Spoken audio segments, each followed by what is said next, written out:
అన్నట్టుగా కొడుతోంది రష్యా దెబ్బ మీద దెబ్బ. ఈసారి ఏకంగా 1 కాదు 2 కాదు 500 కాదు, ఏకంగా 728 డ్రోన్లు 728 డ్రోన్లు 13 మిజైళ్లతో బాంబుల వర్షాన్ని కురిపించింది. దీంతో యుక్రెయిన్ తగలబడిపోతోంది. ఆ విజువల్స్ మీరు చూడొచ్చు. రష్యా దాడిలో 11 నగరాలు ధ్వంసమయ్యాయంటూ తెలుస్తోంది. దాంతోపాటు 3 ఏళ్ల యుద్ధంలో 2022లో మొదలైన యుద్ధం ఈ రోజు వరకు చూసుకుంటే ఈ 3 ఏళ్ల యుద్ధంలో ఇది అత్యంత భీకర దాడి. ట్రంప్ మాటను పుతిన్ ఏమాత్రం పట్టించుకోవటం లేదు.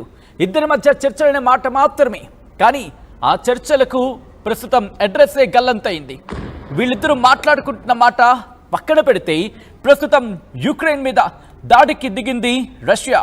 ఏకంగా 700 మిజైళ్లతో దాడికి పాల్పడిందంటే అర్థం చేసుకోవచ్చు అక్కడ ఎటువంటి పరిస్థితులు ఉన్నాయనేది.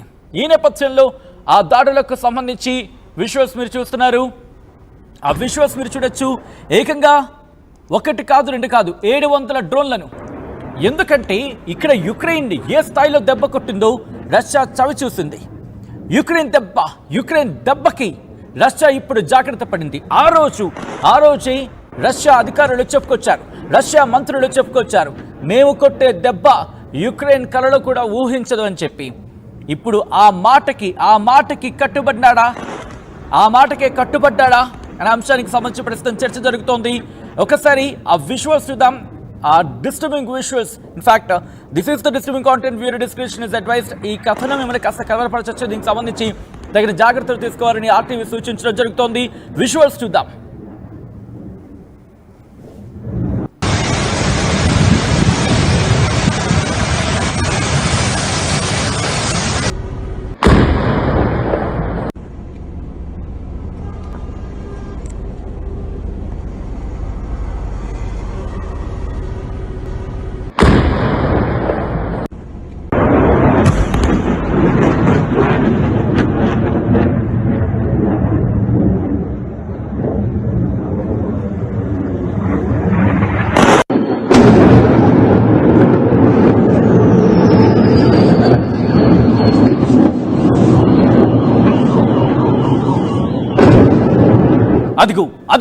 అదిగో యుక్రెయిన్ మీద రష్యా ఏ స్థాయిలో విరుచుకుపడుతుందో మీరు విజువల్స్ చూస్తున్నారు.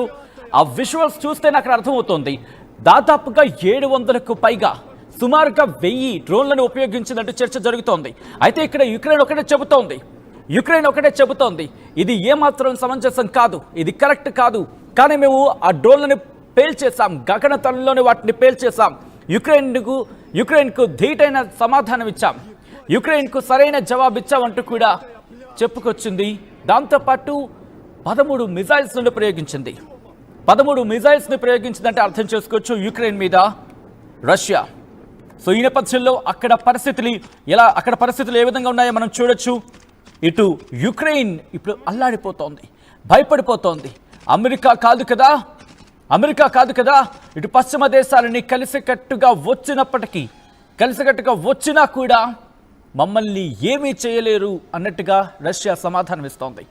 ఏకంగా 728 డ్రోన్లు 13 మిజైళ్లను యుక్రెయిన్ మీద ప్రయోగించింది. దాంతోపాటు యుక్రెయినియన్ ఫోర్సెస్ అదే చెప్పడం జరుగుతోంది. మొత్తం వాటిని గగనతలంలోనే పేల్చేశాం. దాంతోపాటు రష్యాకి సంబంధించి రష్యా ఏ స్థాయిలో 3 ఏళ్లలో కనీ విని ఎరుగని రీతిలో దాడులు చేశారంటూ కూడా యుక్రెయిన్ అధ్యక్షుడు జెలెన్స్కీ చెప్పుకొచ్చాడు. మరి ముఖ్యంగా ఆ యుక్రెయిన్లోని లత్స్క్ ఆ ప్రాంతంలో ఈ దాడులు జరిగాయంటూ కూడా చెప్పుకొచ్చారు. యుక్రెయిన్కి సంబంధించి నార్త్ వెస్ట్ అంటే వాయువ్య యుక్రెయిన్ మీద ఈ ప్రభావం ఎక్కువగా ఉందంటూ చెప్పుకొచ్చారు. అక్కడ పోలాండ్ బెలారూస్ ఆ బోర్డర్లో ఈ దాడులు జరిగినట్టుగా యుక్రెయినే చెప్పుకొచ్చింది. దాంతోపాటు మరో 10 ప్రాంతాల్లో ఈ దాడులు జరిగాయంటూ కూడా చెప్పుకొచ్చింది యుక్రెయిన్. మరి ముఖ్యంగా అక్కడ ఎయిర్ ఫీల్డ్స్, వైమానిక స్థావరాలు, యుక్రెయిన్ ఆర్మీకి సంబంధించి వైమానిక స్థావరాలు అక్కడ ఉంటూ ఉంటాయి. కార్గో ప్లేన్స్, ఫైటర్ జెట్స్ ఇవన్నీ అక్కడ ఎప్పటికప్పుడు చక్కర్లు కొడుతూ ఉంటాయి. అయితే అక్కడ ఎటువంటి డ్యామేజ్ జరగలేదంటూ యుక్రెయిన్ చెబుతోంది.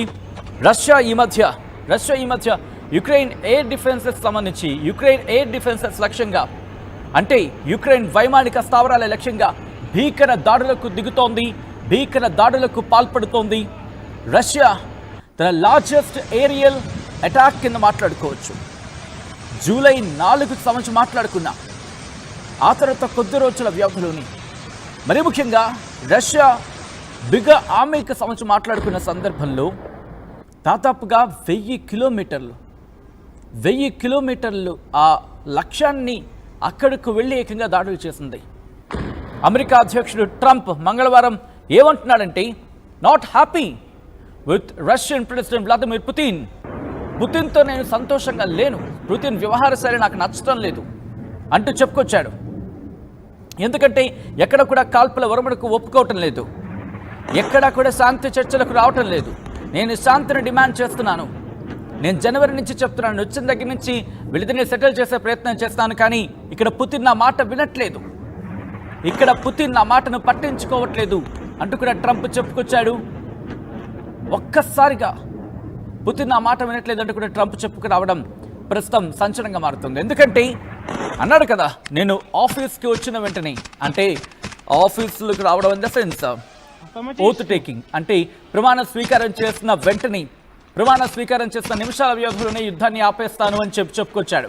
ప్రస్తుతం యుద్ధం ఆగకపోగా యుద్ధం చినికి గాలివారిగా ఇంకా ఎక్కువ అవుతోంది. ఈ నేపథ్యంలో ఇద్దరి మధ్య ఆ దాడులు ఇంకా భీకర స్థాయికి చేరుకుంటున్నాయి. ఒకరి మీద ఒకరు దాడులకు పాల్పడుతూనే ఉన్నారు. ఈ కథను కాస్త కలవరపరచచ్చు, దీనికి సంబంధించిన జాగ్రత్తలు తీసుకోవాలని ఆర్టీవీ సూచించడం జరుగుతోంది. ఒక్కసారి దాడులకు సంబంధించి అక్కడ ఏ స్థాయిలో దాడులు జరుగుతున్నాయో విజువల్స్ లో చూద్దాం.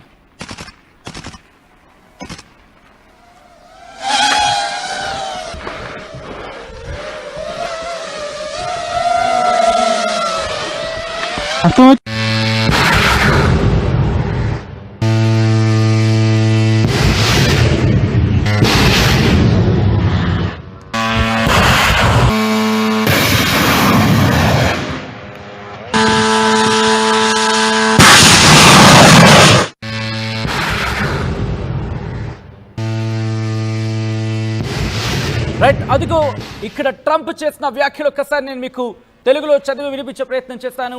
యుక్రెయిన్ పై దాడి చేస్తాడు ప్రారంభించారు. ఒకసారి ట్రంప్ ఏమన్నాడో చూద్దాం.